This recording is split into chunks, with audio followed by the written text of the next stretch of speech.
কি হলো পটুদা, ওইভাবে চুপ করে বসে বলে কেন? এ বাড়া, চুরি করতে এসে এসব আমি কি দেখে ফেললাম রে? মারি বাজি, মাঝরাত করে এসব আমি দেখে ফেলবো আমি আশা করিনি। মারা ঘরের ভিতরে তো র্যান্ডম লাগালাগি চলছে। আরে কি দেখলি কি আমাকে তো একটু খুলে বলবি নাকি? তোদা কি এমন দেখলি যে এমন চুদু হয়ে বসে বললি? আরে ধনা বাড়িনি, আর এই সুযোগে ধনার বউ ঘরে ভাত আর ঢুকেছে রে।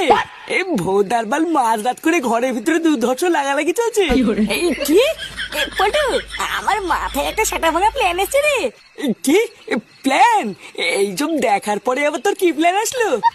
বাড়া, এবার আর লুকিয়ে লুকিয়ে চুরি করবো না, এবার ধনার বউকে সব বলে চুরি করবো। এই লাগালাগি দেখার পর কি তোর মাথা পুরো খেচে গেছে নাকি? কি করতে চাস একটু খুলে বলতো। কি করতে চাই সেটা কাল সকালে ধনার বউ ঘুম থেকে ওঠার পরে দেখতে পাবি। খেলা হবে, খেলা হবে।